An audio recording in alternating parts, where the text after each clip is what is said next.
The lights in the Situation Room were still on at 2 a.m.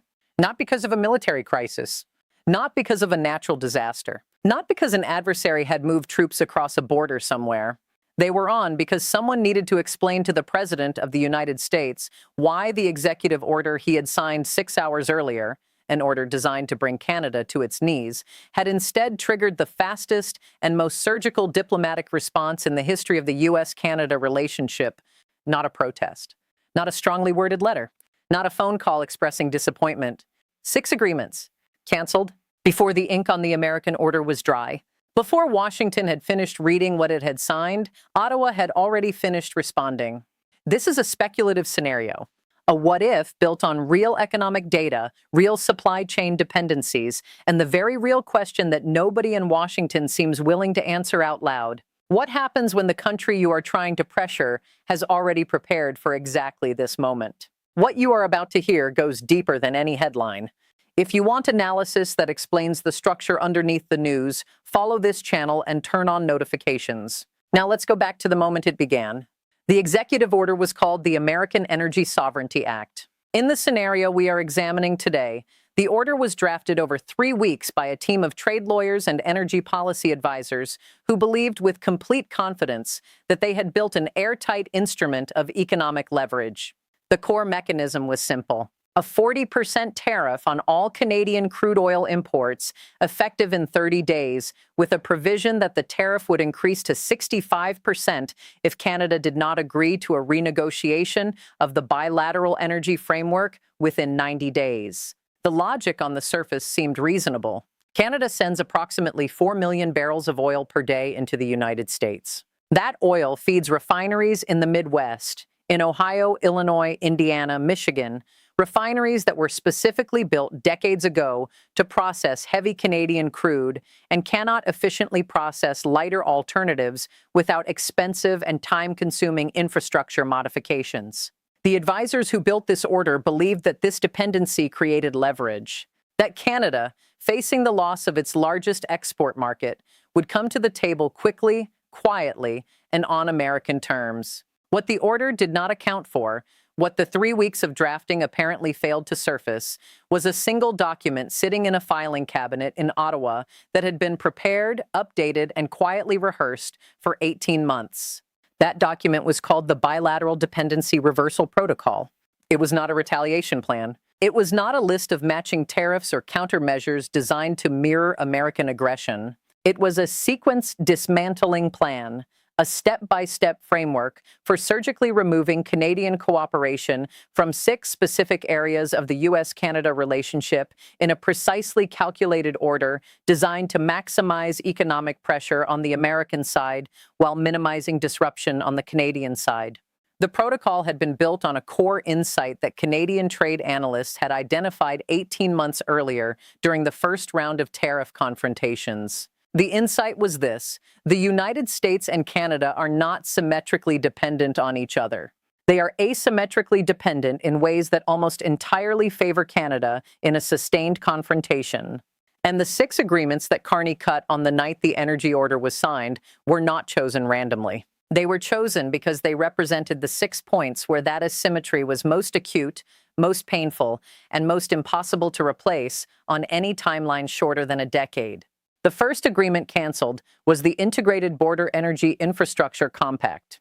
This was a 34-year-old agreement governing the maintenance, inspection, and operational coordination of 14 cross-border pipeline junctions, the physical points where Canadian oil enters the American distribution network. Without this agreement, the legal framework governing emergency shutdowns, maintenance windows, and liability allocation simply ceases to exist. American energy lawyers would later estimate that operating those junctions without the compact created a regulatory vacuum that no domestic legal instrument could fill in under 18 months. The second agreement canceled was the Northern Grid Stability Protocol. This agreement governed the flow of Canadian hydroelectric power into the American grid across 7 northern states. Canada supplies approximately 8% of total electricity consumption in Minnesota, Vermont, New York, and Maine. More critically, Canadian hydroelectric power provides what grid engineers call frequency regulation, a stabilizing function that prevents cascading failures during peak demand periods. Losing the protocol did not mean the lights went out immediately. It meant the safety margin that prevented the lights from going out had been removed. The third agreement canceled was the Freshwater Management Compact for the Great Lakes Basin. This is the one that made American environmental lawyers go pale. The Great Lakes contain 21% of the world's surface freshwater. The compact governed water flow management, pollution control coordination, and withdrawal rights across the entire basin. Its cancellation did not create an immediate crisis. It created an immediate legal void. And in the absence of the compact, Canada's obligations under international water law defaulted to a much older treaty framework that gave Ottawa significantly more unilateral authority over flow management than Washington had ever anticipated needing to negotiate around. The fourth agreement canceled was the Arctic Weather Data Sharing Protocol. This one sounds minor until you understand what it does. Canadian weather monitoring stations provide approximately 34% of the raw atmospheric data that American meteorological agencies use to generate weather forecasts for the northern half of the continental United States. Agricultural planning, aviation routing, emergency management, all of it depends on forecast accuracy that depends on Canadian data. The protocol's cancellation did not blind American forecasters overnight. It degraded their accuracy by a margin that would become visible and costly within one growing season. The fifth agreement canceled was the Defense Industrial Base Cooperation Framework. This agreement governed joint procurement, shared manufacturing standards, and technology transfer between Canadian and American defense contractors. Canada manufactures specialized components, particularly in aerospace and Arctic operations equipment, that are integrated into American defense systems at a level of specificity that cannot be replicated by domestic suppliers on any short timeline. The Pentagon's response to the cancellation, according to this scenario, was a classified brief delivered to the National Security Council within 48 hours.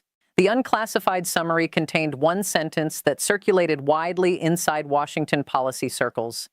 Replacement timeline for 11 critical component categories, minimum 7 years. The sixth agreement, and the one that landed hardest, was the Softwood Lumber and Construction Materials Coordination Compact. Canada supplies approximately 27% of the softwood lumber used in American residential construction. This agreement governed pricing stability mechanisms, supply chain coordination, and dispute resolution frameworks that had kept lumber prices predictable for American home builders for 2 decades. Its cancellation did not raise lumber prices immediately. It removed the mechanism that prevented lumber prices from spiking, and in a housing market already strained by high interest rates and insufficient supply, removing that mechanism was the equivalent of pulling the last structural support from a building that was already leaning. 6 agreements, 6 pressure points, each one chosen because it targeted a dependency that the American side had never been required to think about because it had always simply worked, until the night it stopped working. In this scenario, Carney did not make the decision alone. He had convened a working group 6 months earlier, quietly, without announcement, without a press release, consisting of 12 people, trade lawyers, energy economists, grid engineers, agricultural analysts, and 2 former central bank colleagues who understood how financial markets would interpret coordinated sovereign action.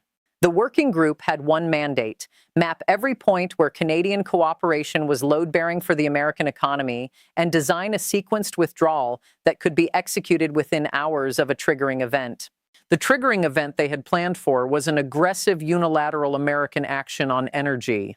When the executive order landed, the working group had been on standby for 3 weeks. They had been watching the drafts circulate through Washington policy networks, not through espionage, but through the entirely mundane reality that Washington leaks and trade lawyers talk, and 18 months of confrontation had given the Canadian side a very clear picture of how American trade policy was being constructed. Carney received the final text of the order at 6:14 p.m. By 6:31 p.m., and he had authorized the execution of the protocol. By 8:45 p.m., all 6 cancellation notices had been formally transmitted through diplomatic channels. By 11:20 p.m., and the first calls from American energy executives to their government contacts had begun, not to express outrage, but to ask a single question that nobody in the administration had a good answer to. How long until this gets fixed? The answer, which nobody wanted to say out loud, was, not quickly. possibly not at all on a timeline that mattered for the projects currently underway. The following morning, Carney held a press conference. He did not raise his voice. He did not use the word retaliation. He did not describe what Canada had done as punishment or leverage or a countermeasure. He described it as a clarification. He said, Canada has spent many years operating under bilateral agreements that we believed reflected a relationship of mutual respect and shared interest. When one party to an agreement signals through its actions that it no longer views the relationship as mutual, the responsible course is to clarify the terms on which cooperation continues. We have done that. Then he read 6 numbers, one for each canceled agreement. The replacement cost for the border energy infrastructure coordination, $4.2 billion and a minimum of 4 years. The cost of grid instability risk across 7 northern states without the frequency regulation protocol, estimated at $800 million per year in additional grid management costs. The legal exposure created by the freshwater compact cancellation, unquantified, but described by 3 independent legal analysts as significant and open-ended. The forecast accuracy degradation from losing Arctic weather data, estimated at a 12% reduction in agricultural loss prevention across the Northern Plains states. The defense procurement gap from the industrial base framework cancellation, classified, but the unclassified summary had already leaked. And the lumber price exposure from removing the softwood coordination compact, projected at an average of $7,400, added to the cost of every new single-family home built in the United States in the following construction season. He read the numbers in the flat, precise register of a man presenting a financial analysis. No drama, no editorial, no invitation to argue. Then he said, these are not threats. These are descriptions of what bilateral cooperation was worth. We thought it would be useful for everyone to have the same information. The room was quiet for 4 seconds. Then every reporter in it started typing at the same time. This is a speculative scenario. The specific events described here have not occurred. But the dependencies are real. The asymmetries are real. The supply chain vulnerabilities are real. Every number cited in this video is drawn from publicly available data, from American government agencies, from energy industry reports, from agricultural and construction industry analyses. The what if at the center of this scenario is not, could Canada do this? The what if is, has Washington ever seriously modeled what would happen if it did? Because the most dangerous version of this scenario is not the one where Canada executes a prepared protocol in response to an aggressive order. The most dangerous version is the one where Washington signs the order without ever having asked that question. And the lights in the Situation Room stay on until 2 a.m. Not because someone launched an attack, because someone finally read the agreements they had just canceled,